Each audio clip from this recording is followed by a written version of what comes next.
Good morning students, मैं Varun Singh. CBSE class 10th के exams जो 2024 में होने वाले हैं उनके लिए कुछ इंपॉर्टेंट क्वेश्चंस जो कि मेटल और नॉन मेटल से है उसको आज हम प्रैक्टिस कराएंगे आपको। और ये चैप्टर 3 बच्चों आपका है मेटल्स एंड नॉन मेटल्स के प्रैक्टिस लेक्चर 4। ये प्रैक्टिस लेक्चर 4 है मेटल और नॉन मेटल से, और ये शॉर्ट आंसर टाइप क्वेश्चन है और आप हमारे साथ वीडियो के अंत तक बने रहें। तो चलिए तैयार रहिए क्वेश्चन प्रैक्टिस करने के लिए। तो क्वेश्चन प्रैक्टिस में फर्स्ट क्वेश्चन आज का जो है वो first question, right balanced chemical reaction equation for the reaction between manganese dioxide, means manganese dioxide and aluminium powder के बीच आपको एक बैलेंस्ड केमिकल इक्वेशन लिखना है। तो मैग्नीज डाइऑक्साइड और एल्युमिनियम पाउडर के बीच जो रिएक्शन हो रहा है उस रिएक्शन को लिखते हुए आपको बैलेंस्ड केमिकल इक्वेशन लिखना है। फिर कह रहा है what happens if manganese powder is heated with aluminium oxide. अगर एल्युमिनियम पाउडर के जगह पर मैग्नीज पाउडर का इस्तेमाल किया जाए तो क्या होगा। तो यहां पर बच्चों की आंसर इज योर, पहले तो रिएक्शन लिखना है manganese dioxide MnO2 which is in solid state plus aluminium powder के साथ रिएक्शन। तो नोट कीजिएगा कि जब एल्युमिनियम रिएक्ट करेगा ऑक्सीजन से it will form aluminium oxide which is solid plus manganese comes out. This is also a displacement reaction. तो ये मेटल डिस्प्लेसमेंट रिएक्शन है because metal is coming out by metal के साथ metal का displacement reaction है। यहां you have to write balanced chemical equation. तो balanced chemical equation के लिए यहां हम मैग्नीज एल्युमिनियम 3, यहां 3 मैग्नीज MnO2, 3 2 जा 6 and here 4 aluminium plus 3 manganese. This is the balanced reaction. Balanced reaction between manganese dioxide and aluminum powder is this. अब again question कर रहा है what happens if manganese powder is heated with aluminum oxide. तो aluminium oxide के साथ Al2O3 के साथ manganese powder का reaction, that is what will that, इसके साथ नो केमिकल रिएक्शन बिकॉज इसमें कोई केमिकल रिएक्शन नहीं होगा। नो केमिकल रिएक्शन, इसमें कोई केमिकल रिएक्शन नहीं होगा because manganese is less reactive than aluminium, because Mn is less reactive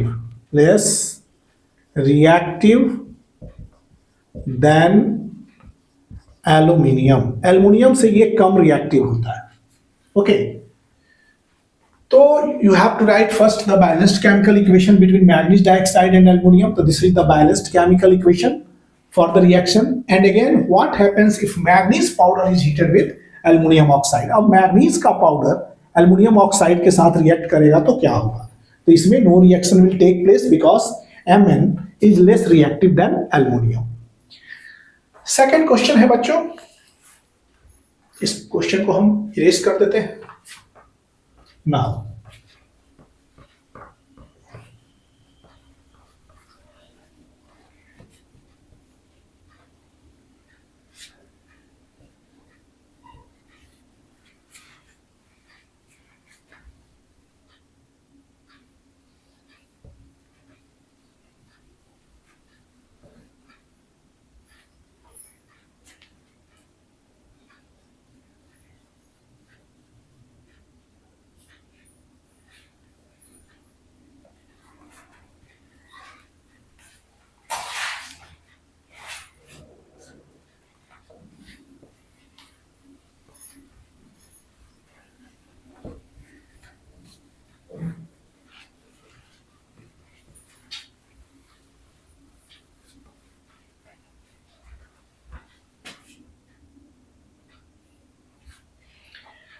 अब सेकेंड क्वेश्चन है why sodium and potassium kept immersed in kerosene oil. Sodium और potassium को केरोसिन ऑयल में क्यों इमर्स किया जाता है।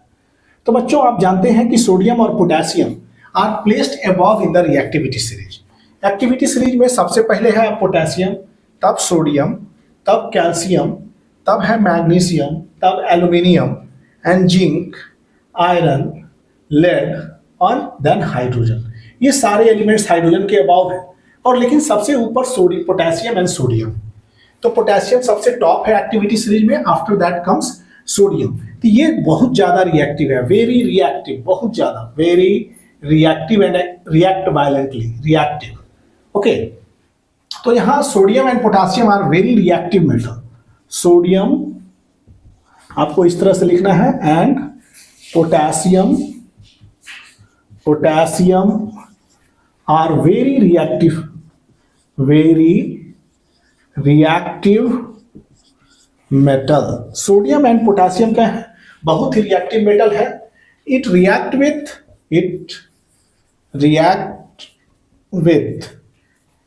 With oxygen of air to form, oxygen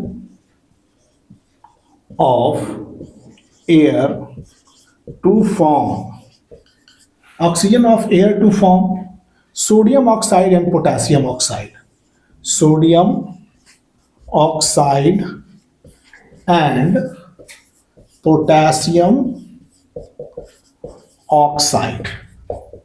They react with oxygen to form sodium oxide and potassium oxide. It also react with moisture present in air, और sodium और potassium oxygen के साथ react करके this will form potassium oxide and sodium oxide. और ये moisture के साथ भी, ये मॉइस्चर के साथ भी रिएक्ट कर जाते हैं। And sodium and potassium also react with moisture. It also react with moisture, also react with moisture. ये मॉइस्चर से रिएक्ट करेगा।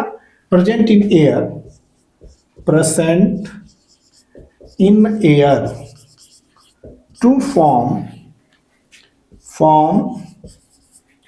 sodium hydroxide, sodium and potassium hydroxide, potassium hydroxide, hydroxide and hydrogen gas, gas. Okay, तो बच्चों sodium और potassium are kept above, सबसे top में रहते हैं एक्टिविटी सीरीज के। और एक्टिविटी सीरीज के टॉप में रहने का अर्थ यह है कि ज्यादा रिएक्टिव है। सोडियम और पोटेशियम को अगर आप छोड़ देते हैं, एक्सपोज छोड़ देते हैं एटमॉस्फेयर में, तो ऑक्सीजन से रिएक्ट करके ये पोटेशियम ऑक्साइड और सोडियम ऑक्साइड बना देगा। एंड बहुत वायलेंट रिएक्शन होता है। और पोटेशियम और sodium, even if moisture is present in atmosphere, they react with moisture to form hydroxide and liberates hydrogen gas, और हाइड्रोजन गैस को लिबरेट करेगा। तो यहाँ क्या है, हाइड्रोजन प्रोड्यूस्ड, जो ये हाइड्रोजन, जैसे मान लीजिए कि सोडियम ऑक्साइड, जैसे क्या है, सोडियम प्लस ऑक्सीजन से रिएक्ट करके, या पोटेशियम प्लस ऑक्सीजन से रिएक्ट करके क्या बना देता है, सोडियम बनाएगा, sodium oxide, potassium oxide which is solid. और अदरवाइज अब ये सोडियम जो है, फिर देखिए ये सोडियम ऑक्साइड बनाते हैं, काफी रिएक्टिव होते हैं। दूसरी वजह से अब मॉइस्चर में, तो एयर में मॉइस्चर अगर है, तो मॉइस्चर क्या करता है कि सोडियम के साथ अगर आप मॉइस्चर से रिएक्शन कराते हैं, now you have to write balance chemical equation for this. तो यहाँ 2 लगाएंगे तो 2 ऑक्सीजन, 2 2 या 4 सोडियम। यहाँ पर आप 2 लगाएंगे तो 2 ऑक्सीजन, 2 2 या 4 पोटेशियम।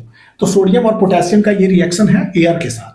आफ्टर एयर में मॉइस्चर भी होते हैं, हवा में नमी होता है, और वो नमी के साथ रिएक्ट करके ये क्या बना देगा, it will react with moisture to give sodium hydroxide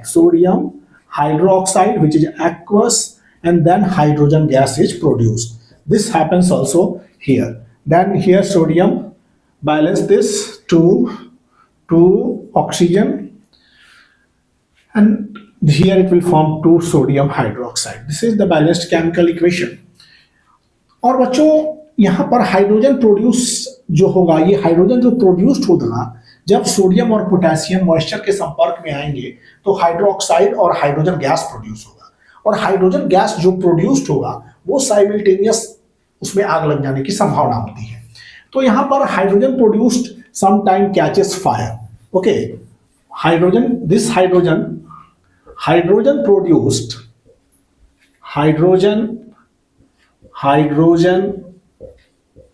produced sometimes catches fire. जो हाइड्रोजन प्रोड्यूस होता है तो उसमें आग लग जाने की संभावना रहती है. और इसी वजह से टू प्रोटेक्ट द मेटल, इस सोडियम और पोटेशियम को प्रोटेक्ट करने के लिए, to prevent from accidental fire, तो उसको पोटेशियम और सोडियम को कैरोसिन ऑयल में डिसॉल्व रखा जाता है. और कैरोसिन एक कोवलेंट कंपाउंड है और उसके साथ सोडियम और पोटेशियम का रिएक्शन नहीं हो पाता है और उसमें सेफ रहते हैं. तो एक्सीडेंटल फायर से बचने के लिए सोडियम और पोटेशियम को हम लोग क्या रखते हैं, इमर्स रखते हैं कैरोसिन ऑयल में. और सोडियम पोटेशियम काफी रिएक्टिव मेटल्स होते हैं जिसके वजह से. तो ये था इस क्वेश्चन का answer. Next question is,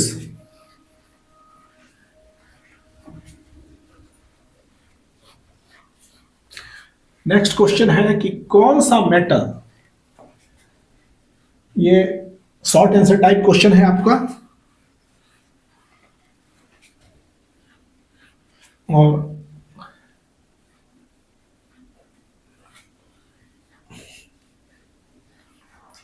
short answer type question ये आपके 2 या 3 मार्क्स के क्वेश्चन हो सकते हैं. वीडियो के अंत तक आप बने रहें हमारे साथ CBSE 2024 के लिए. Name best metal which is best conductor of heat. Best conductor of heat कौन सा मेटल है? Here answer will be best conductor of heat is silver. Metal which is best conductor of heat is silver. Metal which is best conductor, which is best conductor of heat, best conductor of heat is silver. इस तरह से लिख देना है. और you may right simply silver. आप silver भी लिख सकते हैं. हैज लो मेल्टिंग पॉइंट, और वैसे मेटल जिसकी मेल्टिंग पॉइंट क्या होती है, वेरी लो मेल्टिंग पॉइंट, लो मेल्टिंग पॉइंट.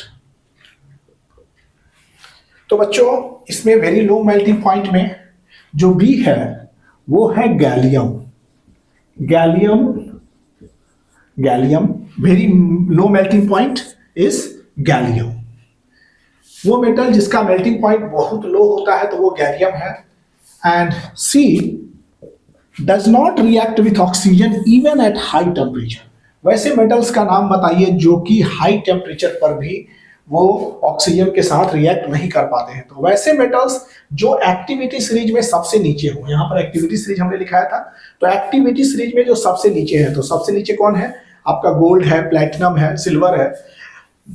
तो does not react with oxygen at high temperature. कौन कौन से हो गए? Silver and gold and platinum, silver and gold, because they are very least reactive. Okay, and D is most ductile metal which is most ductile is your gold के बारे में जान ही रहे हैं. gold is most ductile metal. Okay, तो ये था हमारे क्वेश्चन का answer. First was the best conductor of heat was silver. Metal which has very low melting point was gallium and does not react with oxygen even at high temperature, वो silver और gold. And most ductile में आ जाता है gold.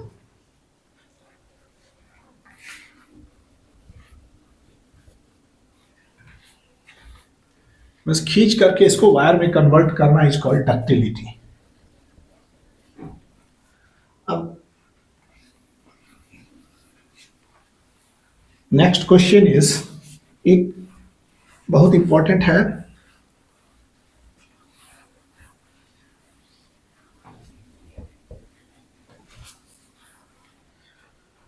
What do you mean by amphoteric oxide? बच्चों, what do you mean by? Question is what do you mean by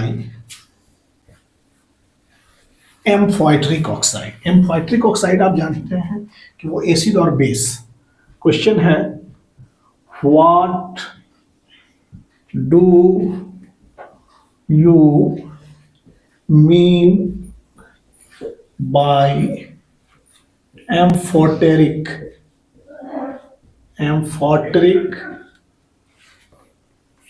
oxide?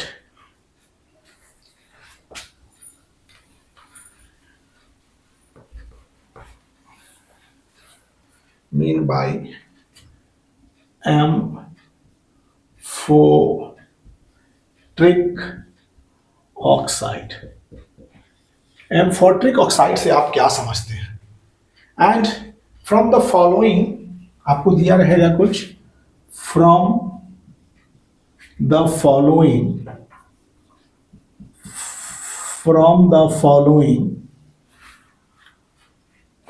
Sodium oxide Na2O, इसके बाद ZnO, फिर है आपका CO2, फिर आपका एल्युमिनियम ऑक्साइड, फिर है H2O। From the following choose amphoteric oxide. आपको इसमें चूज करना है, चूज एम्फोटेरिक ऑक्साइड। इसमें से एम्फोटेरिक ऑक्साइड को सेलेक्ट करने। ओके, तो एम्फोटेरिक ऑक्साइड को सेलेक्ट करना है। बच्चों एम्फोटेरिक ऑक्साइड क्या होते हैं? एम्फोटेरिक मतलब वैसे oxides which show acidic as well as basic character. Those oxide which show acidic as well as basic characters are called amphoteric oxide. तो amphoteric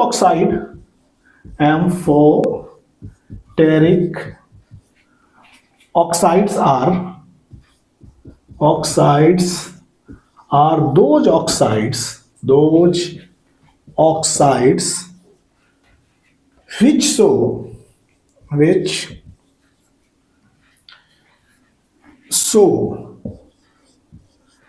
acidic as well as basic character। जो acidic और basic दोनों character को show करते हैं उसको हम बोलते हैं amphoteric oxide. Those oxide which show acidic as well as basic character is called amphoteric oxide. वैसे oxides को amphoteric oxides कहा जाते हैं। That is, they react with bases as well as acid. That is, they react with bases as well as acids, acid. ये base और acid दोनों से reaction कर सकते हैं। जैसे इसमें से आपको सेलेक्ट करना है बच्चों, तो sodium oxide is not amphoteric oxide because sodium oxide जो है वो बेसिक ऑक्साइड है। Sodium oxide is not amphoteric oxide, it is basic oxide. Zinc oxide, इसमें आंसर क्या होगा कि एम्फोटेरिक ऑक्साइड एग्जाम्पल में जैसे कि हो गया, इसमें से सेलेक्ट करना है तो आपको zinc oxide is amphoteric oxide. Carbon dioxide is acidic oxide. Non metal के ऑक्साइड जो होते हैं वो एसिडिक होते हैं और रिएक्टिव मेटल के ऑक्साइड जो होंगे वो बेसिक होंगे। तो नॉन मेटल के oxide carbon dioxide is acidic oxide. Aluminium oxide जो Al2O3 is what amphoteric oxide. H2O इसका पीएच, प्योर वाटर का पीएच वैल्यू 7 रहता है तो ये neutral oxide, this is neutral oxide. Carbon dioxide acidic oxide, ये acidic oxide है, acidic. Carbon dioxide acidic oxide. H2O is neutral oxide. You have studied the pH value of pure water is 7. Sodium metal के oxide है, highly reactive metal के oxide है, तो ये क्या हो जाएगा, ये बेसिक ऑक्साइड हो जाएगा। तो एम्फोटेरिक ZnO और Al2O3 is amphoteric oxide. Okay, तो अब नेक्स्ट क्वेश्चन पे हम चलते हैं। हमारा नेक्स्ट क्वेश्चन जो है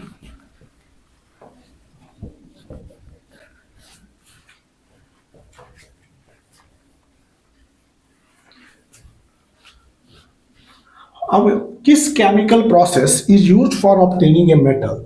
right the name of a chemical process used for obtaining metal from its oxide. Name of a chemical process question is right the name of a chemical process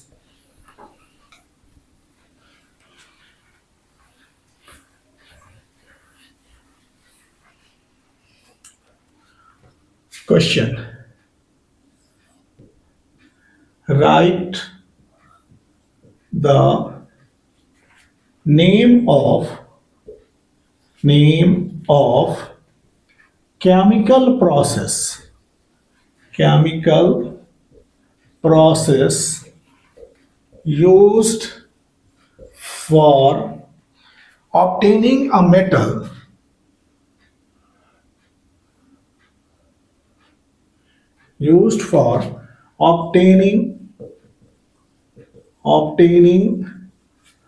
metal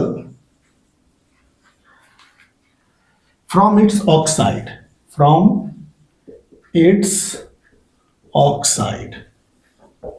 मतलब chemical process के नाम देने हैं आपको जो कि metal को उसके ऑक्साइड से निकालने के लिए प्रयुक्त होता है.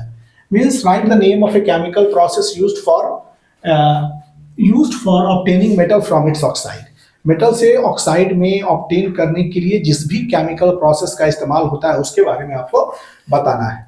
तो केमिकल प्रोसेस में metal obtain from its oxide by reduction. Okay, we all know कि metal is obtain from its oxide. Metal is obtained from its oxide by reduction. Okay, ये रिडक्शन प्रोसेस द्वारा ही ऑब्टेन होते हैं. Reduction can be done either by heating with carbon. Reduction can B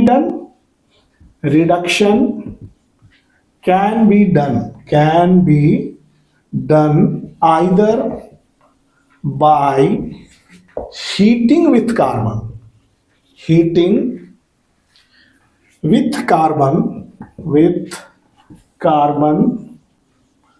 that is coke, and by using highly reactive metal, and by using highly reactive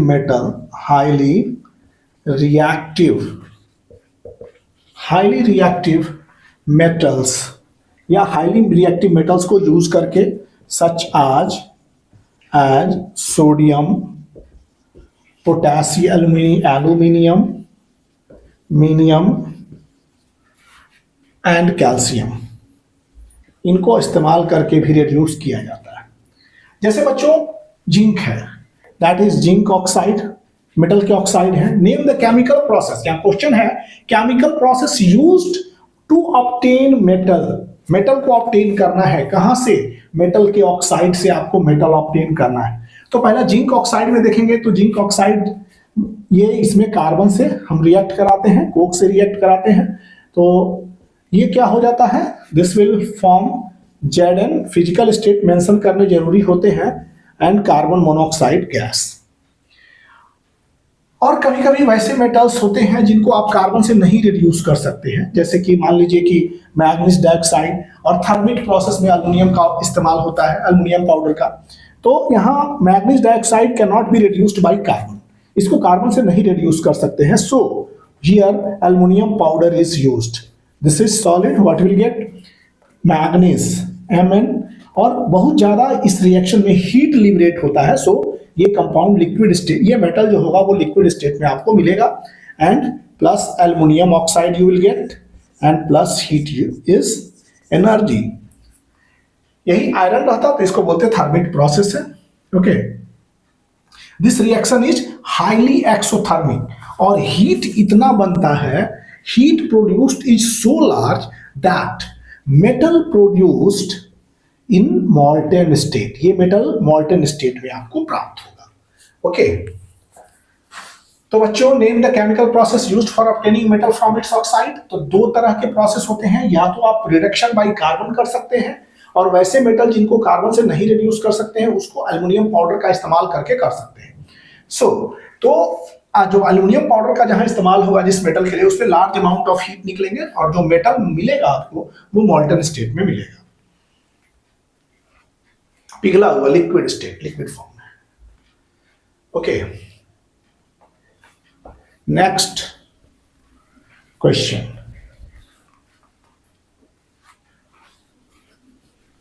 is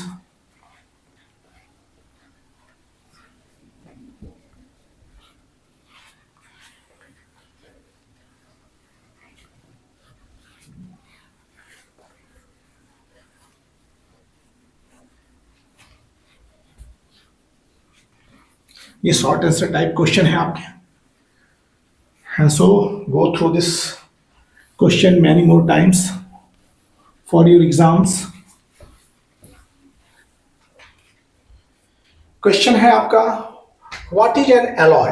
Question is, what is an alloy? What is an alloy? alloy क्या होते हैं? alloy को परिभाषित करें. What is advantage of making alloy? What is advantage of making alloy? Advantage of making alloy क्या है? Alloy एक homogeneous mixture होता है बच्चों. What is an alloy? Alloy is a homogeneous mixture of two और मोर मेटल्स और non metals. Alloy एक homogeneous, याद रखेंगे कि alloy is a homogeneous mixture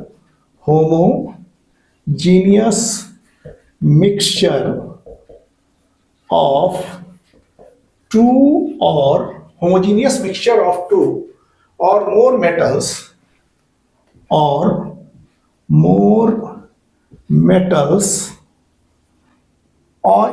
non-metals, two or more metals or non-metals. Okay, alloy एक homogeneous mixture होता है. For example, bronze is an alloy of which type of element? Alloy of copper and tin. Copper और tin से बना होता है. Copper and tin, tin का symbol क्या होता है बच्चों? Sn.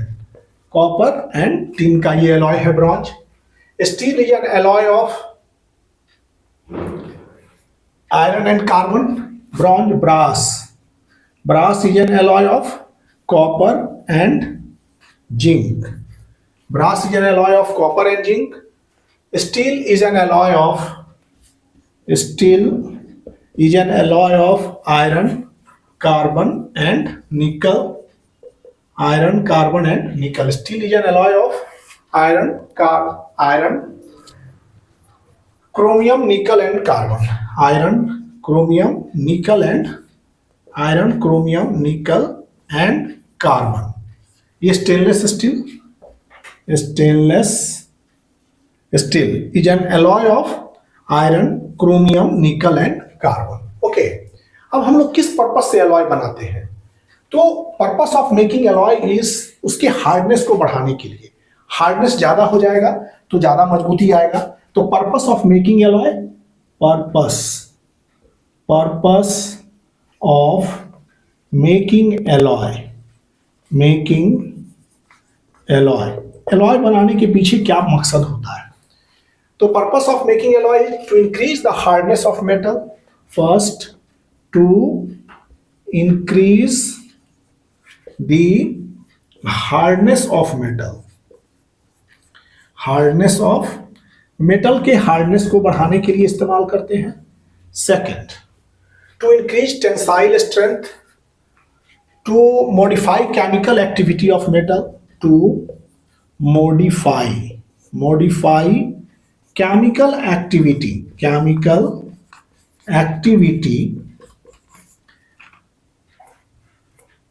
to modify chemical activity of metal की केमिकल एक्टिविटी को मॉडिफाई करने के लिए बनाते हैं. To increase resistance of metal towards corrosion, to increase resistance of metal towards corrosion. इसके लिए भी को मीन्स जंग लगने से बचने के लिए हम लोग क्या करते हैं कि एलॉइंग करते हैं। तो एलॉइंग के पीछे का मकसद यही है कि to increase hardness of metal, metal के हार्डनेस को बढ़ाया जा सकता है एलॉइंग करके, कि उसकी केमिकल एक्टिविटी को मॉडिफाई कर सकते हैं, मेटल की केमिकल एक्टिविटी को मॉडिफाई कर सकते हैं और मेटल के रेसिस्टेंस को बढ़ा सकते हैं, कोरोजन से बचा सकते हैं एलॉइंग करके। And is to increase next also to increase tensile strength of metal, metal की टेंसाइल स्ट्रेंथ को बढ़ाया जा सकता है, मीन्स ज्यादा लोड बियर कर सकते हैं। ओके, तो this was what is an alloy, ये एलॉय का होगा। अब एक और क्वेश्चन है, नेक्स्ट क्वेश्चन इज यू, कभी कभी कुछ फैमिलियर क्वेश्चन भी आ जाते हैं तो उनकी भी प्रैक्टिस हो जानी चाहिए। कुछ फैमिलियर क्वेश्चन में आप बताएंगे कि name a metal which is liquid at room temperature, you all से मरकरी, मरकरी जो होगा वो ऐसा मेटल है जो लिक्विड होता है रूम टेम्परेचर पर। और name a non metal which is liquid at room temperature, this is bromine, bromine is a liquid non-metal. Okay,